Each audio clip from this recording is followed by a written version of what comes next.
The old freighter Quiet Ember drifted through the asteroid field like a ghost. Her hull was painted in matte blacks and deep grays that seemed to swallow the distant starlight. No running lights marked her passage. No engine glow betrayed her position. She moved on careful bursts of cold gas thrusters, patient and slow, invisible to anyone who did not know exactly where to look. Inside the cramped cockpit, Scout Alina Vasquez kept her breathing steady. She watched her sensor screens with eyes that had learned to read the subtle patterns of space over 15 years of service.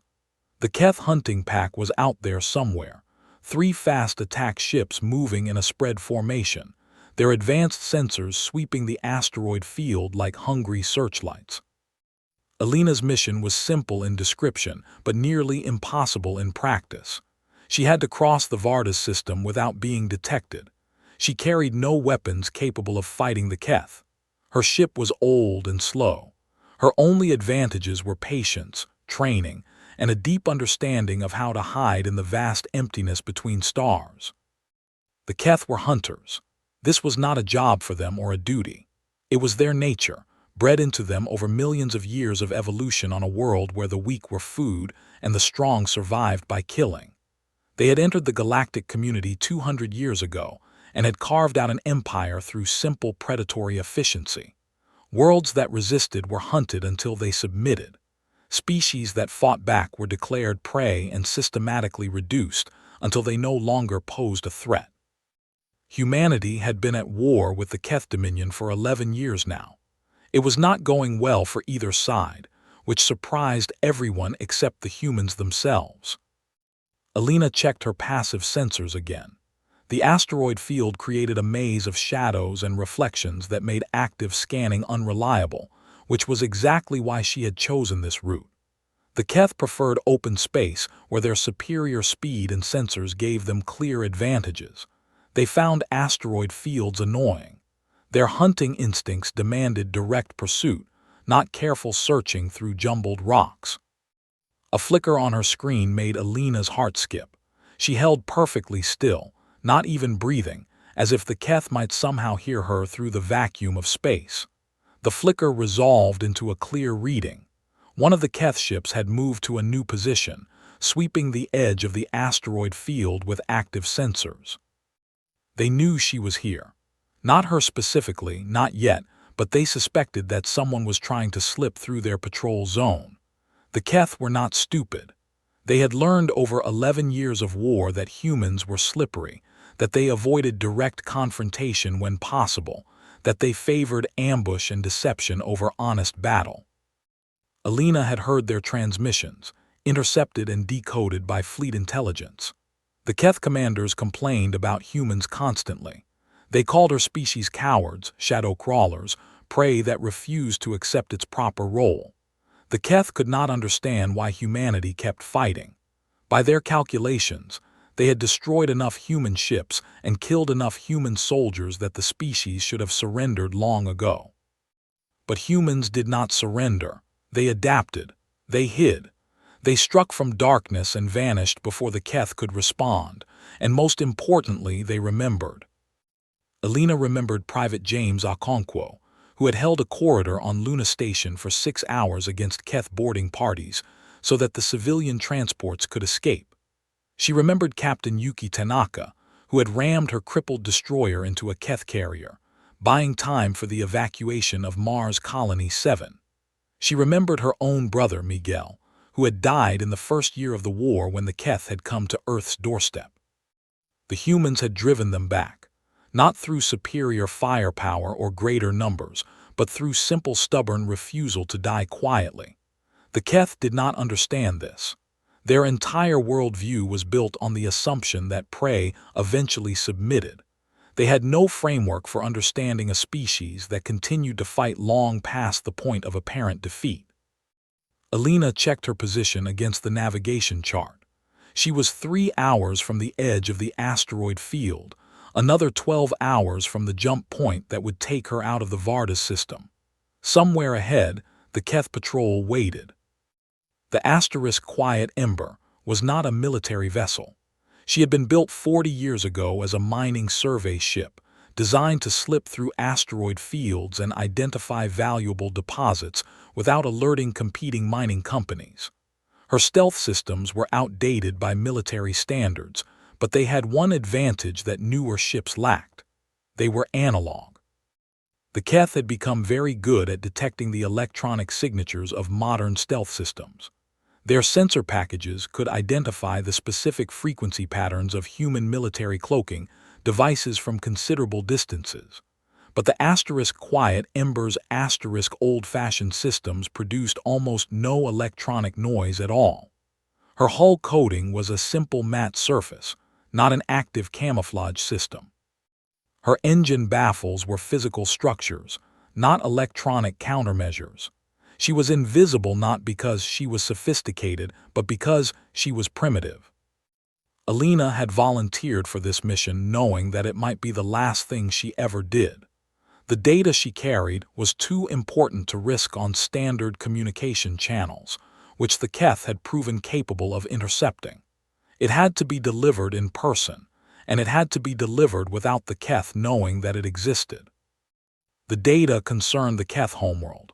More specifically, it concerned a weakness in the Keth homeworld's defenses that Fleet Intelligence had discovered 3 months ago.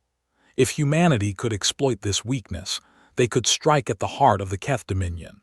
Not to destroy it necessarily, but to prove that they could. To demonstrate that humanity was not prey to be hunted but an enemy to be respected. Alina understood the psychology behind this strategy better than most. Her mother had been a historian before the war, specializing in military conflicts.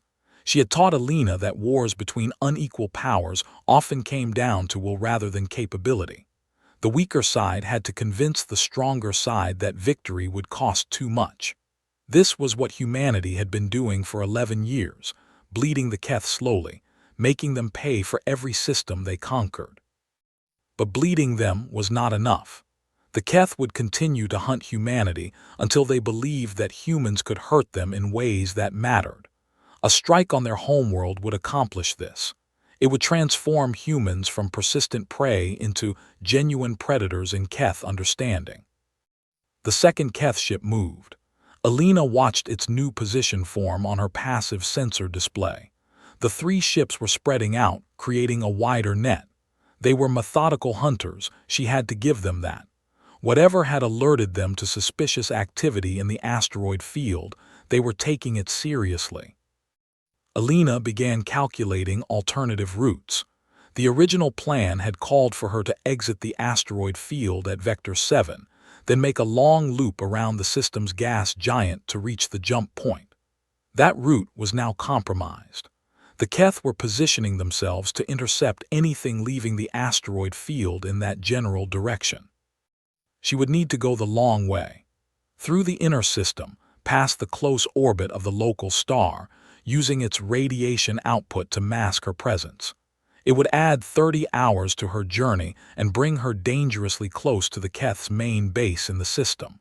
But it was the route they would least expect a fleeing human to take.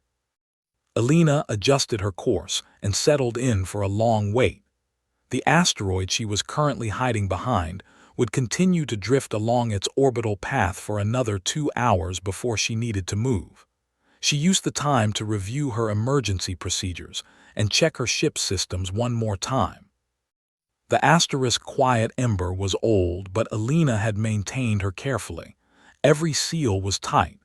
Every system was functioning within acceptable parameters.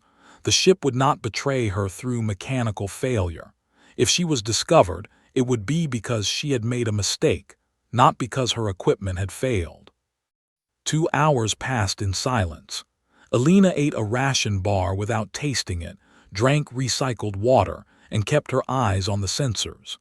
The Keth ships continued their patrol, sweeping back and forth across the approaches to the asteroid field's edge. When the time came to move, Alina did so with extreme care. She fired a single burst from her cold gas thrusters, just enough to push the Quiet Ember away from the concealing asteroid and toward the next piece of cover. The ship drifted, silent and dark, across 3 kilometers of open space. No alarm sounded, No Keth ships changed course. Elena allowed herself a small breath of relief and began planning her next move. The game of shadow and patience had begun. Elena spent the next 6 hours moving from asteroid to asteroid like a mouse creeping through a house full of cats. Each transit across open space was a moment of vulnerability, a few seconds or minutes when the asterisk quiet ember had no cover and could be spotted by a lucky sensor sweep. Each time, she held her breath and watched her screens and waited for the alert that would mean her death. The alert never came. The Keth continued their patrol pattern, sweeping the obvious exit routes, apparently convinced that their quarry would attempt a direct escape. Elena was counting on their psychology. The Keth were ambush predators by nature. They thought in terms of hiding and striking, not in terms of patient maneuvering. They expected humans to behave like the prey species they had hunted throughout their history, to panic and run, to seek the most direct path to safety. Humans were not prey. Elena reminded herself of this as she plotted her next move. Humans were something new in the Keth experience, something they had not encountered in their long history of conquest. Humans were patient. Humans could wait. Humans could suppress their fear and move with deliberate care even when every instinct screamed at them to flee. This was what 11 years of war had taught humanity about itself. They were not warriors in the Keth sense. They did not have the physical strength or the natural weapons that made Keth soldiers so terrifying in close combat, but they had something else. They had the ability to endure. Elena had been in combat before, twice. Both times had been brief and terrifying, ambushes that her escort ships had fought while she ran for safety. She remembered the chaos of those moments, the screaming of alarms and the flash of weapons fire and the horrible knowledge that she might die at any second. She had survived by following her training, by suppressing her panic and doing exactly what she had been taught to do. Now she was doing it again. The fear was still there, cold and heavy in her stomach, but she did not let it control her. She breathed steadily. She moved carefully. She watched and waited and planned. The inner edge of the asteroid field came into view on her navigation display. Beyond it lay 20 million kilometers of open space before she would reach the protective radiation of the local star. 20 million kilometers without cover of any kind. Elena began her preparations. She checked her ship's thermal systems, making sure that the heat sinks were fully charged and ready to absorb the asterisk quiet ember's asterisk thermal output.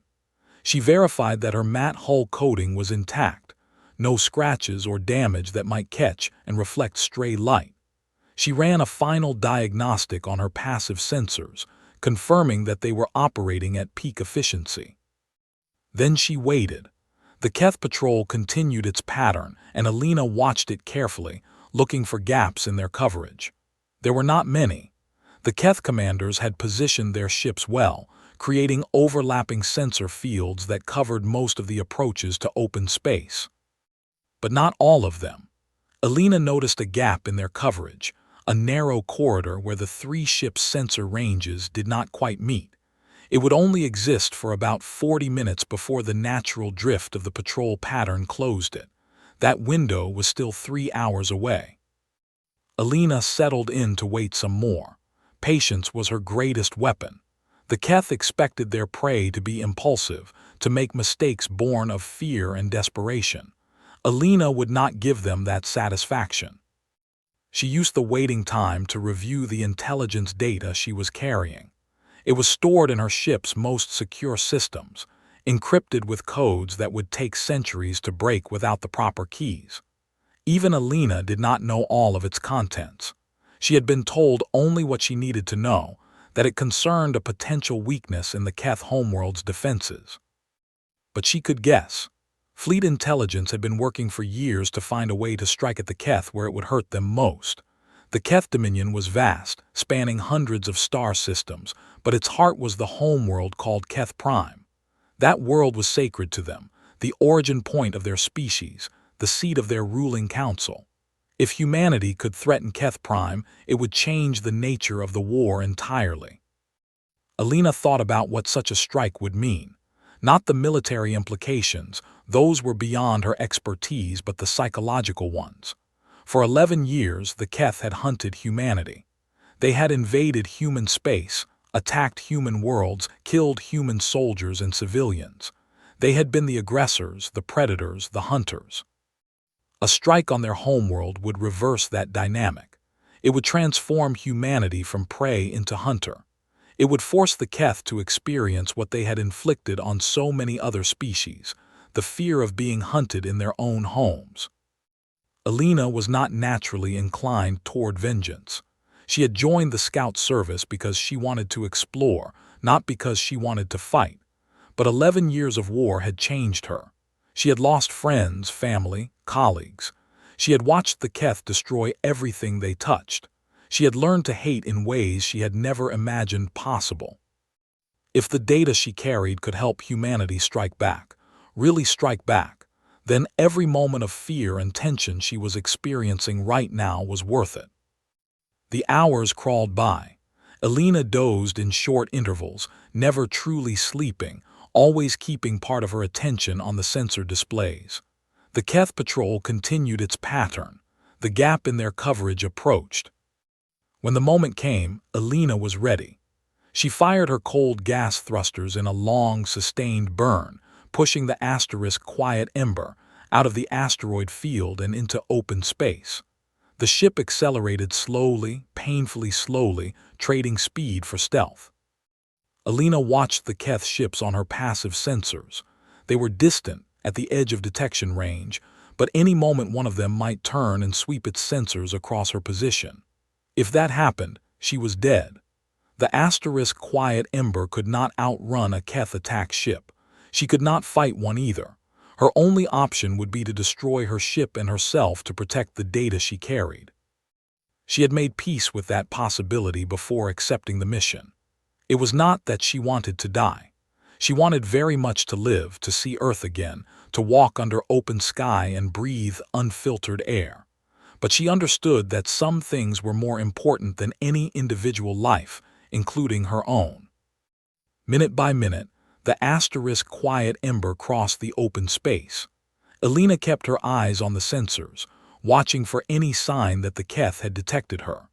The gap in their coverage began to close slowly as the patrol ships drifted along their assigned routes.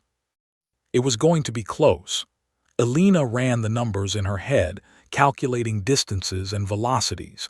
She would clear the Keth sensor range about 15 minutes before the gap closed entirely. 15 minutes of margin. It was not much, but it was enough. Then one of the Keth ships changed course. Alina's heart froze. The ship, designated Keth 2 on her tactical display, had broken from its patrol pattern and was moving in her general direction. Not directly toward her, not yet, but close enough to narrow the gap significantly. She had a choice to make. She could maintain her current course and hope that the Keth ship's new heading was coincidental.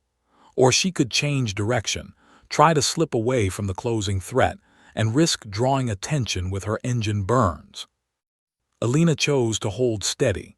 Any change in her trajectory would create a detectable signature, however small.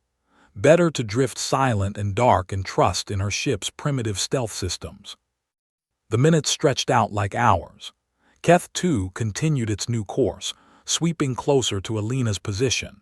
She could see its active sensor pulses on her display, bright pings of searching energy that missed her by decreasing margins. Closer, closer. The Keth ship passed within 10,000 kilometers of the asterisk quiet ember. Its sensors swept across her position. Alina held her breath, certain that the next moment would bring the scream of targeting alarms. Nothing happened. The Keth ship continued on its way, its sensors finding nothing but empty space where Alina's ship drifted in silence. The asterisk quiet ember's asterisk primitive stealth, her matte hull and cold systems and utter electronic silence, had done its job. Alina allowed herself to exhale. She was not safe yet, not by a long distance, but she had survived the first test. The local star was waiting ahead, its radiation output ready to hide her from Keth sensors. She had a long way still to go. The stellar close approach was the most dangerous part of Alina's new route, but also the most effective for avoiding detection. The local star, a yellow dwarf similar to Earth's sun, put out enormous amounts of radiation and electromagnetic noise. Any ship trying to track the asterisk quiet ember through that interference would have to rely on optical sensors, and even those would struggle against the brilliant background glare. Alina brought her ship in close, closer than most pilots would consider safe. The hull temperature climbed steadily as she entered the star's radiation envelope. She watched the thermal readings with careful attention, balancing the need for concealment against the risk of cooking her ship and herself. The Keth ships fell behind, lost in the distance and the stellar noise. Alina's passive sensors could no longer track them, which meant they could no longer track her either. She was alone in a bubble of heat and light, hidden from the hunters who sought her. For the first time in hours, Alina allowed herself to relax slightly. The danger was not over, far from it, but she had passed through the most immediately threatening phase of her escape. Now she had time to think, to plan, to prepare for what came next. The route around the star would take approximately 15 hours. Alina used the time to rest properly, sleeping in shifts with her ship's alert systems set to wake her at any sign of trouble. She ate proper meals from her limited supplies, knowing that she would need her strength for the final leg of the journey. She also took time to think about the war and humanity's place in it. The Keth Dominion had first contacted humanity 18 years ago. It had not been a peaceful meeting. A Keth survey ship had entered the Sol system, taken detailed scans of Earth and its colonies, and transmitted a single message before departing. The message had been simple. Humanity was being evaluated for inclusion in the Dominion as a client species. The humans had not understood what that meant at first. The galactic community was vast and varied, with hundreds of spacefaring species organized into dozens of different political structures.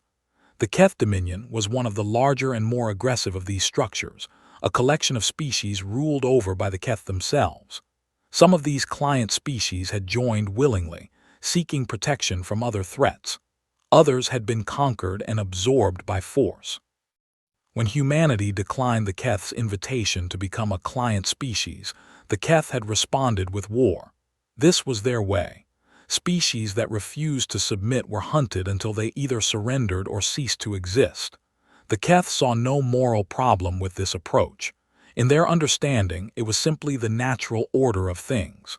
The strong hunted the weak. The weak either submitted or died. But humanity had proven to be neither strong nor weak in the Keth sense. Humans could not match the Keth in direct combat. Their ships were slower, their weapons less powerful, their soldiers smaller and more fragile. By every measure the Keth used to evaluate potential prey, humanity should have been easy hunting. Instead, the war had become a grinding stalemate. Humans refused to fight on Keth terms. They hid in asteroid fields and nebulae. They attacked supply lines and then vanished before the Keth could respond. They fortified their worlds with overlapping defensive systems that turned every assault into a costly siege. Most frustratingly for the Keth, humans refused to break. The Keth understanding of warfare was built around the concept of psychological dominance. You hunted your prey until it accepted that it was prey, until it lost the will to resist. This approach had worked against dozens of other species. It did not work against humans. Humans, it turned out, could endure almost unlimited punishment without losing their will to fight. They drew strength from their losses rather than being weakened by them. Each friend killed, each world burned, each battle lost only hardened their determination to continue the struggle. The Keth did not understand this. Their own psychology was different. Keth who found themselves in hopeless positions surrendered and accepted their place in the new order. This was not cowardice in Keth terms, just practical recognition of reality.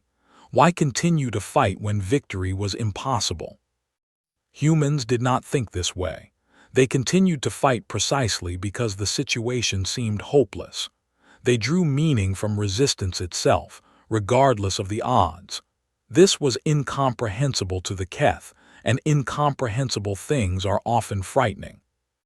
Alina had heard reports that some Keth commanders were beginning to advocate for a negotiated peace. They argued that humanity was simply too costly to hunt, that the resources being spent on this war would be better used elsewhere. These voices were still in the minority, but they existed. If the data Alina carried reached its destination, it might tip the balance. A demonstrated threat to Keth Prime would strengthen the peace faction enormously. It would prove that the war could be brought to Keth worlds, not just human ones.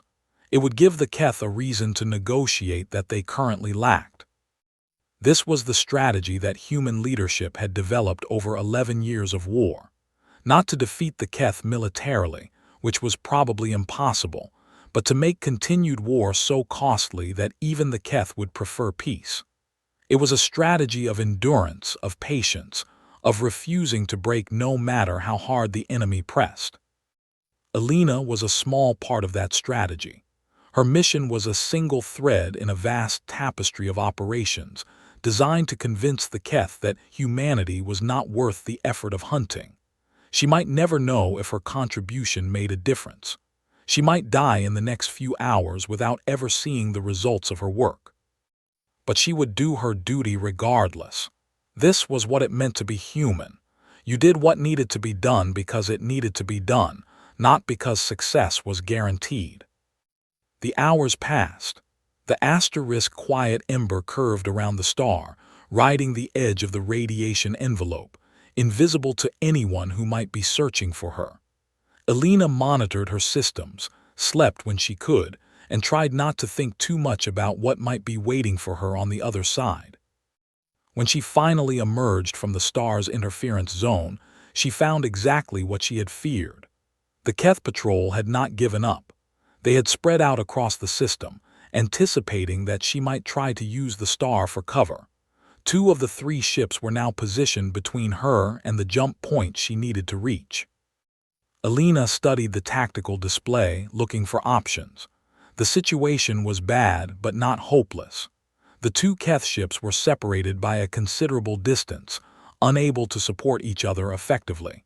If she could slip between them, she might be able to reach the jump point before they could intercept her. It would require precise timing and more than a little luck, but Alina had come too far to give up now. She began plotting her course, calculating angles and velocities, looking for the path that would give her the best chance of survival. The asterisk quiet ember was slow, but she was also small and hard to detect. If Alina could keep her ship hidden until the last possible moment, she might be able to make a run for the jump point before the Keth could react. It was a gamble, but then this entire mission had been a gamble from the beginning. Alina fired her thrusters and committed to her course. The final phase of her journey had begun. The 2 Keth ships were designated Keth 1 and Keth 3 on Alina's tactical display. Keth 1 was positioned closer to the jump point, acting as a blocker. Keth 3 was further out, sweeping in a wide arc that was clearly designed to catch anyone trying to slip around its partner. The 3rd ship, Keth 2, was somewhere behind Alina, still searching the area around the star. Alina had calculated her approach with extreme care. She needed to pass between Keth 1 and Keth 3 without being detected, then make a sprint for the jump point before either ship could intercept her. The window of opportunity was narrow. If either ship spotted her too early, they would have time to close the gap and destroy her before she could escape. The asterisk quiet ember drifted through space on a ballistic trajectory, using no active systems that might betray her presence. Alina had shut down everything except essential life support and passive sensors. The ship was as cold and dark as a floating rock, which was exactly what she wanted the Keth to think it was. The hours passed with agonizing slowness. Alina watched Keth 3 sweep past, its sensors probing the space around her position. The ship came close, terrifyingly close, but its sensors found nothing but empty space and distant asteroids.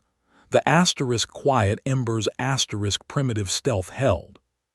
Then Keth 3 was passed, and Alina was in the gap between the two hunters.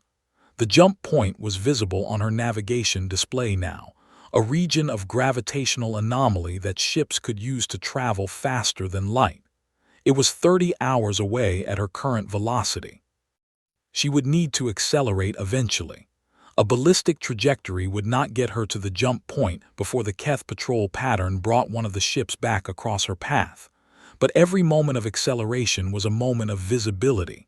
Her engines, however well baffled, would produce some thermal signature. If she accelerated at the wrong time, the Keth would see her. Alina waited, watching the patrol patterns, looking for the moment when both ships would be pointed away from her position. The moment came briefly, and she fired her engines in a carefully calculated burn. 10 seconds of thrust, just enough to bend her trajectory toward the jump point and increase her velocity.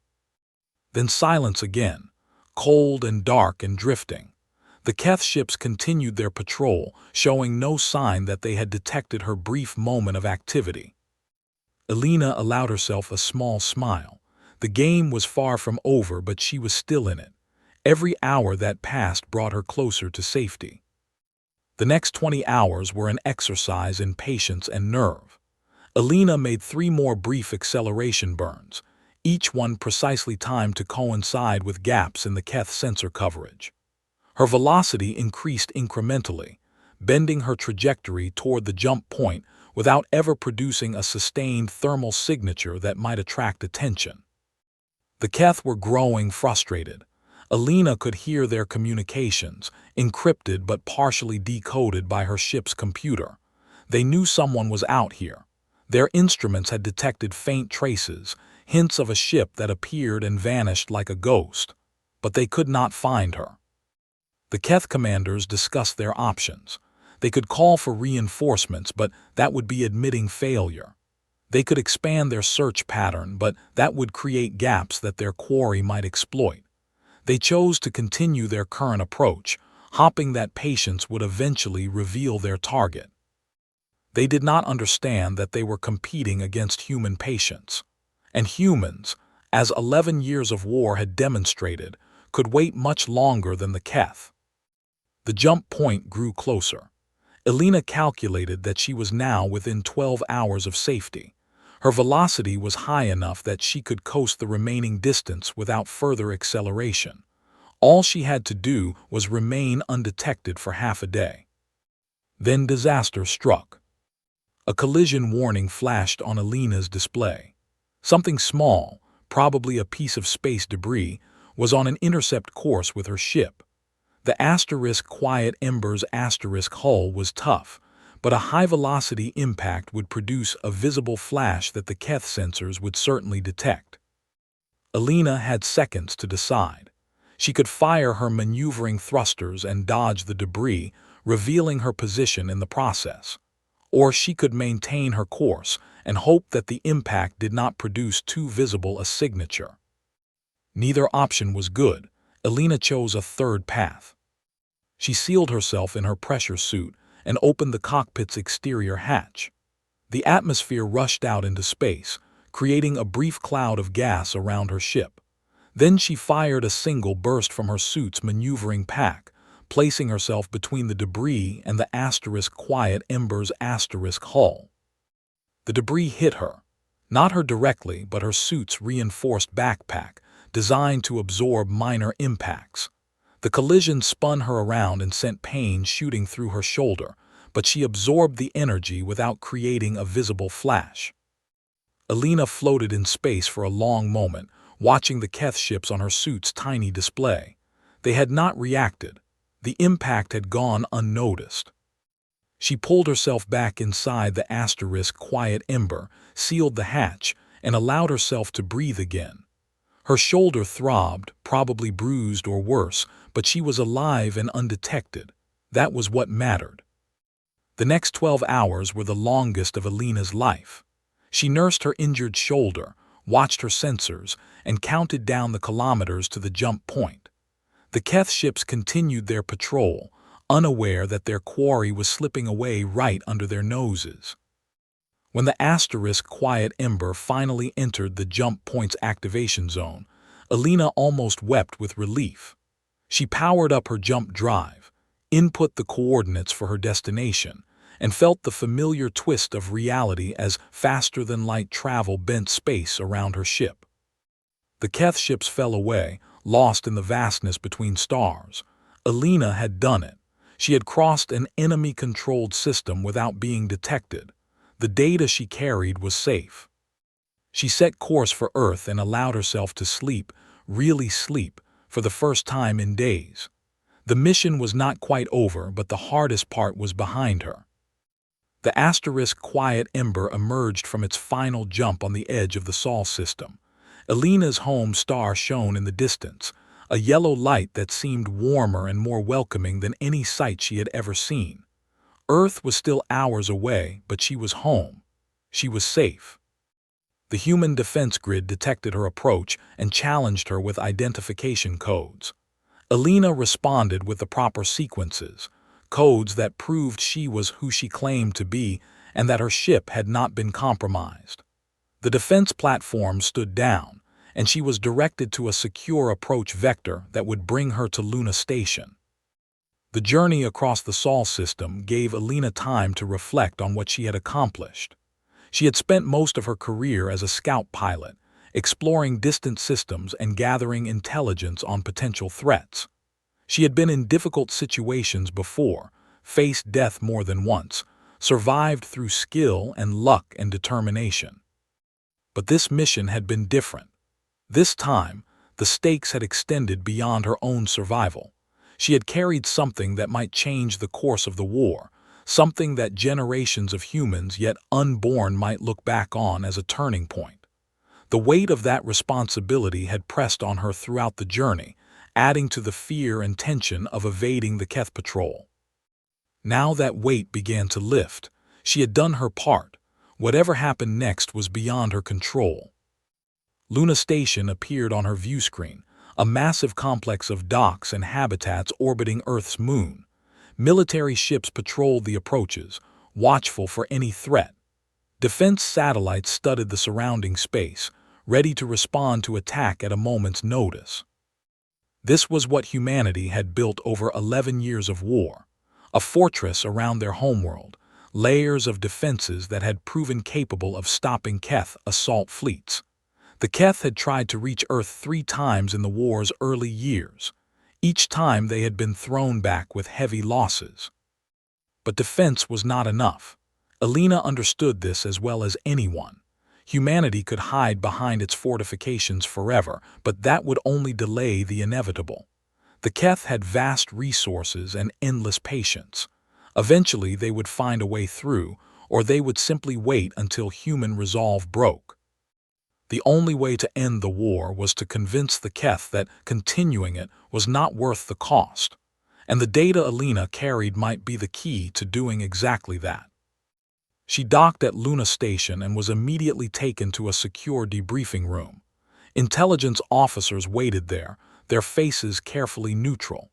Alina recognized Admiral Chen, the head of Fleet Intelligence, sitting at the head of the table.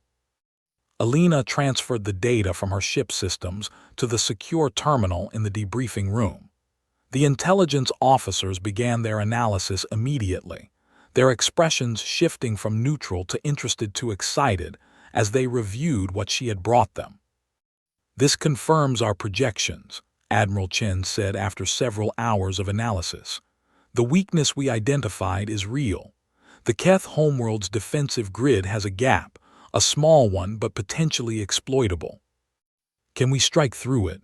one of the other officers asked. "With sufficient resources, yes. Not a major assault, but enough to demonstrate that we can reach their most sacred world.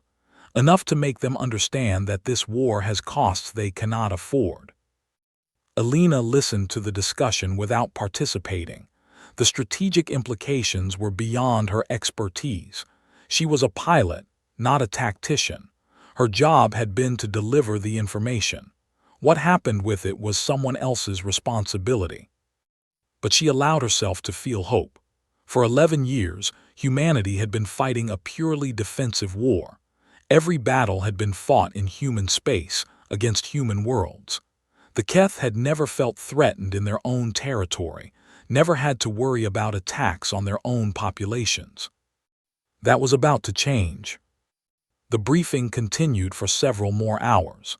Alina provided detailed accounts of her journey, the Keth patrol patterns, the methods she had used to evade detection. Every piece of information might prove useful for future operations. When the briefing finally ended, Admiral Chen approached Alina personally. "You did exceptional work, Scout Vasquez. Your mission may have changed the course of this war." "I just did my job, Admiral." "Your job nearly killed you several times, according to your report. The debris impact alone could have ended everything." Alina shrugged, then winced as the movement reminded her of her injured shoulder. "We do what we have to do." "Yes," the Admiral agreed. "We do. That's what makes us human, I think. Not our intelligence or our technology, but our willingness to do what needs to be done regardless of the personal cost." She paused. "The Keth don't understand that about us. They think they do, but they don't." "Maybe they will, after we hit their homeworld." "Maybe, or maybe they'll simply become more determined to destroy us. War is unpredictable that way." Admiral Chen smiled slightly. "But at least they'll know that we're not just prey to be hunted. They'll know that we can hunt too when we choose to." Alina spent the next few days recovering at Luna Station. Her shoulder turned out to be fractured, nothing that modern medicine could not fix, but it required rest and treatment.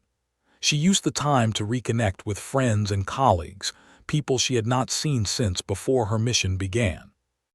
The news of her successful journey spread through the military community.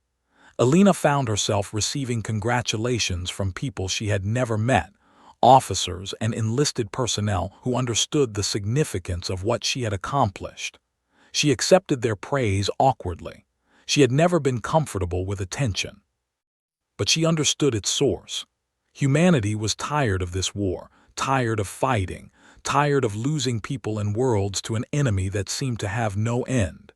Any success, however small, was cause for celebration. Any sign that the tide might be turning was reason for hope. Alina hoped that the intelligence she had carried would justify their optimism. She hoped that the strike on Keth Prime would work, that it would convince the Keth to negotiate, that the war might finally end. She hoped that future generations would never have to experience what she and her contemporaries had experienced. But hope was not certainty. The future remained unwritten, its outcome dependent on choices not yet made and events not yet occurred. All Alina could do was continue to do her duty, continue to serve, continue to endure. This was what it meant to be human in a galaxy full of predators. You endured, you adapted, you refused to surrender no matter how dark things seemed. And sometimes, when the moment was right, you struck back. Alina Vasquez had struck back. She had crossed enemy territory without being detected, had brought critical intelligence home, had done her part to give humanity a fighting chance. Whatever happened next, she could take pride in that. The war would continue, the hunt would go on, but humanity was no longer just prey. Sometimes humans could be hunters too.